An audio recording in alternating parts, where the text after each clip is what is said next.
যারা আজকে এই মাহফিলে উপস্থিত হয়েছেন, আপনারা সবাই সর্বস্থানে সর্বক্ষণে প্রতিরোধ গড়ে তোলেন। আমরা এতদিন পর্যন্ত ধৈর্য ধরেছি, ধৈর্য ধরে শুনেছি, আমাদের ধৈর্যের বাঁধ এখন ভেঙে গেছে, আর সুযোগ দেওয়া যায় না যে আমরা আরো ধৈর্য ধরবো। এই সহ্য আর এখন আশেক আমাদের মনে নাই, আছে? সুতরাং প্রতিরোধ করতে হবে, নিজের রক্ষার জন্য আপনাদেরকে ঝামেলা করতে হবে, পারবে কিনা?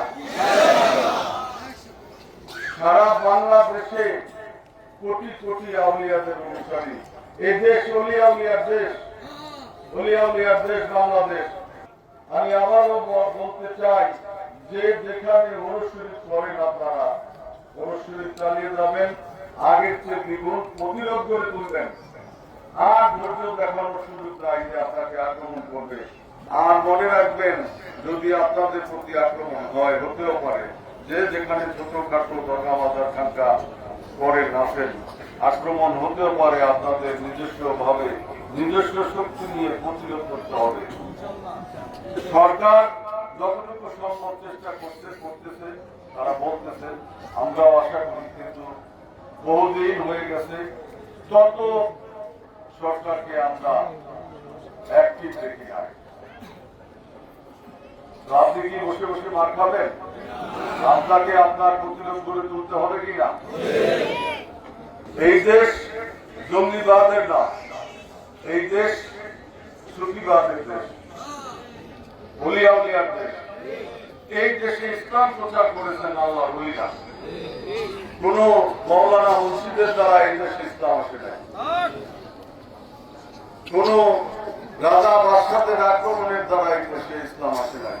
এসেছে ওলি আল্লাহদের মহব্বতে, ওলি আল্লাহদের আখলাকের প্রতি আকৃষ্ট হয়ে হিন্দু, বৌদ্ধ, খ্রিস্টান সর্বধর্মের লোকরা ধীরে ধীরে ইসলাম গ্রহণ করেছে মহান ওলিয়া উলিয়াদের পদার্পণের কারণে। সুতরাং আমাদের ভয় নাই। এই উরুস শরীফের পর আপনারা এলাকায় গিয়ে যার যেখানে উরুস মাহফিলের ডেট আছে, উরুস মাহফিল পালন করবেন। এই দেশের আমরা নাগরিক বেশি সংখ্যক, যারা দুষ্কৃতিকারী, যারা জঙ্গি, যারা সন্ত্রাসী, তারা মুসলিমের। আজকে হয়তো ছোট ছোট স্থানে আক্রমণ করতেছে, মাদ্রাসার ছেলেমেয়েদের নিয়ে আসে, মসজিদের কিছু মুসল্লিদের নিয়ে আসে, মাদ্রাসার উস্তাদ বা মাদ্রাসার টিচার, মসজিদের ইমাম। মনে রাখবেন,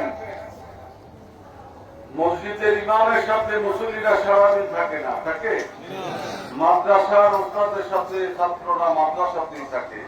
রাস্তাঘাটে পথে রূপান্তরে চলার সময় তারা একাই চলাচল করে। এখনো আমি সাবধান করি যে এই পথ থেকে সকলে তওবা করে ফিরে আসেন। যারা অপরাধী সরকারের কাছে আবেদন, তাদেরকে আইনের আওতায় আনেন, নয়তো একা আপনাদের উপর হয়তো একসময় আশিকানরা আক্রমণ করবে।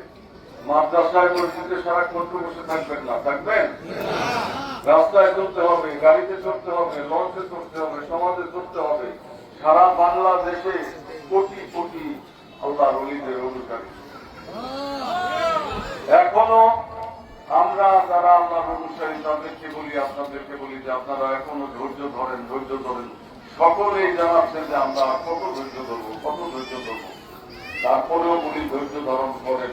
আল্লাহ বলেছেন, যদি তোমরা মুমিন হয়ে থাকো, জয় তোমাদের নিশ্চিত। আর দুষ্টতা নয়, আর অপরাধ নয়। যেই অপরাধ করেছেন তার জন্য ক্ষমা প্রার্থনা করেন, তাদেরকে সরকার আইনের আওতায় আনেন, তাদের বিচারের মুখোমুখি করেন। নয়তো সারা দেশে রাশে গাছেরা মুরিদানরা ঐক্যবদ্ধভাবে যখন রাস্তায় নেমে পড়বেন, তখন কিন্তু সকলের জন্য খুব বিপদের সম্মুখীন হবেন। তৌহিদি জনতা সারাক্ষণ থাকবে না, তৌহিদি জনতা ওই ততক্ষণই। আশেক মুরিদান যারা, তারা কিয়ামত পর্যন্ত মসজিদের সাথে থাকবে। সুবহানাল্লাহ। তৌহিদি জনতারা থাকবে, তাদের ঘর আছে, সংসার আছে, স্ত্রী পুত্র আছে, তারা তৌহিদ করতে করতে পিছিয়ে থেকে পালিয়ে যাবে, যাবে কিনা? যারা মুরিদান, মসজিদের অনুসারী, পীরের অনুসারী, বংশ পরম্পরায় তারা কিন্তু মসজিদ যাবে না, যাবে না। হাজিরিন, বুকে সাহস নিয়ে আমাদের চলতে হবে। ভয় নাই, আল্লাহ বলছেন ভয় নাই। আমরা কিসের ভয় করি? ভয় আছে? ইনশাআল্লাহ আগামীতে যেখানে আপনারা ওরস মাহফিল করতেছেন আরো বাড়িয়ে করবেন। আমি নোয়াখালীতে, বরিশালে, তারপরে চট্টগ্রামে, খুলনায়, রাজশাহীতে যে জায়গায় দরবার শরীফের অনুষ্ঠানীরা আছে তারা বলছে বাবা কেমন করি আমরা এখন, আমাদের উপর তো আক্রমণ হচ্ছে, তোমরা আরো বাড়িয়ে দাও। যদি ওরা বন্ধ করে দেয় হামলা করে তখন দেখা যাবে। ইনশাআল্লাহ এরকম কোথাও হয় নাই। আমাদের এই শরীয়তপুরে একটা জায়গায় তৌহিদি জনতা এটা বাধা দিয়েছে, বন্ধ করেছে, ডিসি নিষেধ করছে যে জায়গায় করেন না, প্রথম পারমিশন দিয়েছিল।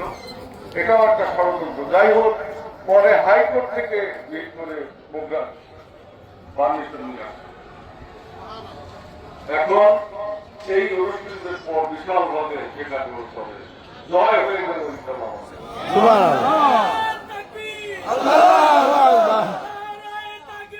আল্লাহু আকবার, ইয়া রাসূলুল্লাহ। ওলি আউলিয়াত তরিকত, ওলি আউলিয়াত তরিকত, সুরেশ্বরী, সুরেশ্বরী, আল্লাহু আকবার। আমরা সিকিমে আউলিয়াত পরিষদ বাংলাদেশের পক্ষ থেকে এখনো রাস্তায় নামি নাই, এখনো আমরা আন্দোলনের মাঠে আসি নাই। সকল দরবারের পীর মাশায়েখ যারা আছেন তাদের সাথে কথা হচ্ছে আমার। আমরা ইনশাআল্লাহ আসবো, অচিরেই আসবো।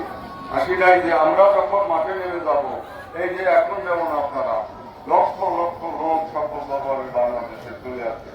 কিছু কিছু নতুন নতুন সংগঠন, বিক্ষিপ্ত লোকজনরা সংগঠন করে রাস্তায় নেমেছে, তারা দেখেছি, শুনেছি, কিন্তু সেটা ফলপ্রসূ নয়। যখন জাতীয় পর্যায়ের ব্যক্তিত্বরা মাঠে আসবেন, তরিকতে আসবেন, সবাই আসবে কিনা? সকল দরবারের লোকরা ঝাঁপিয়ে পড়ছে। আমরা এই কারণেই নামি নাই, আপনাদেরকে আহ্বান করি নাই।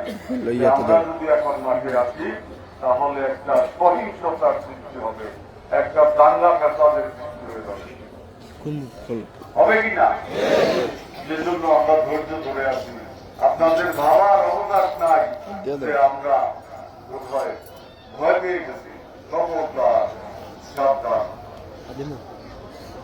আমি আবারও বলি, যারা অপরাধ করেছেন তারা তওবা করে আইনের কাছে নিজেকে নিজে সুপর্দ করেন। অবশ্যই আপনাদেরকে আইনের আওতায় আনা হবে। মনে রাখবেন, দিনের পর রাত, রাতের পর দিন, এক মাঘে শীত যায় না। সকলকে মামলার আওতায় আনা হয়েছে, ভিডিও ফুটেজ ছবি তুলে রাখা হয়েছে। আজকে যাদের ছত্র ছায়ায় এই সমস্ত অপকর্ম করে যাচ্ছেন, আগামী দিন তাদের ছত্র ছায়া থাকবে না, তখন আপনাদেরকে আইনের আওতায় আনা হবে। বড় বড় সরকার পতন হয়ে যাচ্ছে, তৌহিদি জনতা আবার কিসে? আশেকান যারা, জাকেরান যারা, মুরিদান যারা, তারাই তো প্রকৃত তৌহিদের জনতা, তারাই তো প্রকৃত ইসলামের আছে, আল্লাহ রাসূলের আছে, এরাই তো প্রকৃত মুসলমান। কেননা যারা বায়াত করেছে, যারা ইসলামকে আল্লাহ রাসূলের মতো করে পালন করতে চাচ্ছে, তারাই হচ্ছে মুসলমান।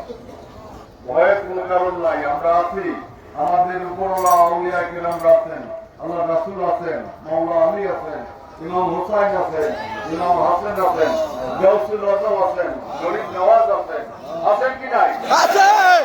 আমরা তাদের ছায়াতলে থেকে এই সমস্ত দুষ্কৃতিকারীদেরকে এই বাংলার মাটি থেকে উদ্ধার করব এবং এই তৌহিদি জনতা ইসলামের নামে অনিসলামিক কর্মকাণ্ড এবং ইসলামের নামে মানুষের বাড়িতে হানা দেওয়া, গরু ছাগল লুটতরাজ করা, মাজারে দরগায় আক্রমণ করা, মসজিদে মসজিদে বোমাবাজি করা, মাদ্রাসায় ছোট ছোট শিশুদেরকে, ছাত্রদেরকে কুশিক্ষায় শিক্ষিত করা, তাদেরকে এটা আমরা বাংলার মাটিতে হতে দিতে পারি না। আমরা এটাকে কখনো সাপোর্ট করি না, আমরা এটাকে মেনে নিতে পারি না। ইনশাআল্লাহ সময় যখন আসবে, আপনাদের যখন আহ্বান করব, আপনারা সবাই তখন দলে দলে যোগ দিবেন। নিজের তরিকতকে, নিজের ইমানকে রক্ষা করার জন্য, নিজের আকীদাকে রক্ষা করার জন্য সবাই একমত আছেন কি নাই? আছে। সবাই একমত আছেন কি নাই? আলহামদুলিল্লাহ।